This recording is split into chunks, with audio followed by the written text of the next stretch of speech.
Lectura del Santo Evangelio según San Juan, capítulo 3, versículos del 13 al 17. Vamos a ver qué hoy nos dice la palabra de Dios que nos propone nuestra Santa Madre Iglesia Católica. Nadie ha subido al cielo sino el que bajó del cielo, el Hijo del Hombre. Y como Moisés levantó la serpiente en el desierto, así tiene que ser levantado el Hijo del Hombre, para que todo el que crea tenga por él vida eterna. Porque tanto amó Dios al mundo, que dio a su Hijo único, para que todo el que crea en él no perezca, sino que tenga vida eterna. Porque Dios no ha enviado a su Hijo al mundo para juzgar al mundo, sino para que el mundo se salve por él. El que cree en él no es juzgado, pero el que no cree ya está juzgado, porque no ha creído en el nombre del Hijo único de Dios. Y el juicio está en que vino la luz al mundo, y los hombres amaron más las tinieblas que la luz, porque sus obras eran malas. Palabra de Dios. Gloria a ti, Señor Jesús. Ahora vamos a reflexionar, a meditar, a profundizar en cada versículo. Versículo 13. Nadie ha subido al cielo sino el que bajó del cielo, el Hijo del Hombre. ¿Quién es el que bajó del cielo? Indudablemente el Hijo de Dios, el Verbo que se hizo carne y habitó entre nosotros. Y por lo tanto, ¿quién ha subido al cielo sino aquel que bajó del cielo? Y con él, obviamente, todos aquellos que han creído en él, no solamente de palabra, sino de obra. Porque no solo el que dice Señor, Señor entrará al reino de los cielos, sino todo aquel que hace, que cumple la voluntad de mi Padre que está en los cielos. Jesús nos abre la puerta. Jesús es el puente, el único mediador entre Dios y los hombres. Versículo 14. Y como Moisés levantó la serpiente en el desierto, así tiene que ser levantado el Hijo del Hombre. Moisés levantó la serpiente de bronce en una asta en el desierto. ¿Por qué? Porque el pueblo de Israel estaba siendo mordido por esta serpiente que Dios había permitido, pues estos habían renegado de él. Cuando el pueblo entonces vuelve a Moisés y le dice, ruega a Dios para que nos salve de esta situación. Entonces Dios manda a Moisés a hacer una serpiente de bronce y ponerla sobre una asta y así levantarla en el desierto para que todo el que la mirare no muriera por la mordedura de esta serpiente.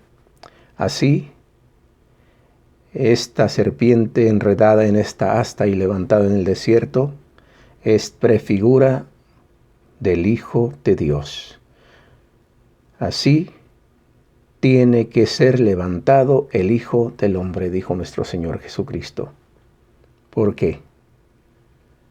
Cuando el Hijo del Hombre sea levantado, atraeré a todos hacia mí. Esto es palabra de Dios, palabra de nuestro Señor Jesucristo. Por eso, esa serpiente de bronce en el desierto es prefigura de la crucifixión de nuestro Señor Jesucristo, cuando el Hijo del Hombre se ha levantado. ¿Para qué? Versículo 15, para que todo el que crea tenga por él vida eterna. Y así continúa el versículo de 16, porque tanto amó Dios al mundo que dio a su Hijo único, para que todo el que crea en él no perezca, sino que tenga vida eterna. Porque Dios no ha enviado a su Hijo al mundo para juzgar al mundo, sino para que el mundo se salve por él. El que cree en él no es juzgado, pero el que no cree ya está juzgado, porque no ha creído en el nombre del Hijo único de Dios. Y así, por último, el versículo 19. Y el juicio está en que vino la luz al mundo y los hombres amaron más las tinieblas que la luz, porque sus obras eran malas. El hombre por sí mismo no puede hacer nada. El hombre por sí mismo es pecador, necesitado de la gracia, de la bondad y misericordia de Dios. Pero cuando se desprende de Dios, el hombre por sí mismo no puede hacer nada. Es pecado y engendra pecado y más pecado. Una de las cosas que yo no había entendido acerca del budismo y el cristianismo es lo siguiente. Cuando voy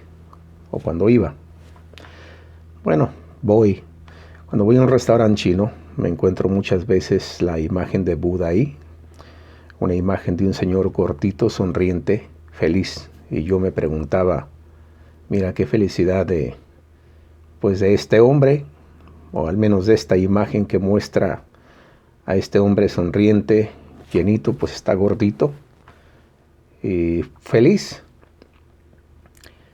Y me preguntaba yo, ¿qué pensará el budista cuando contempla un crucifijo y al crucificado en él?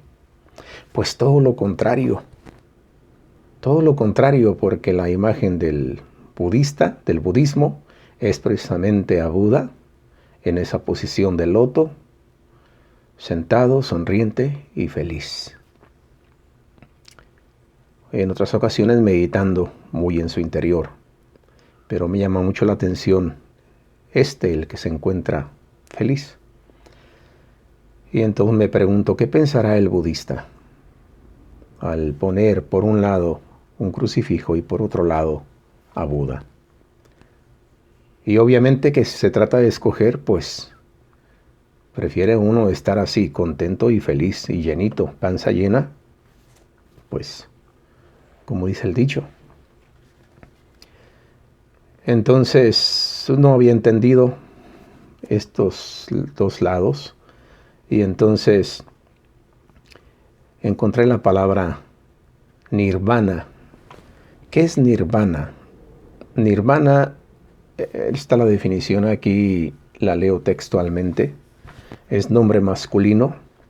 En la religión budista es el estado supremo de felicidad plena que alcanza el alma y que consiste en la incorporación del individuo a la esencia divina y a la ausencia total del dolor y de deseos. Repito, en la religión budista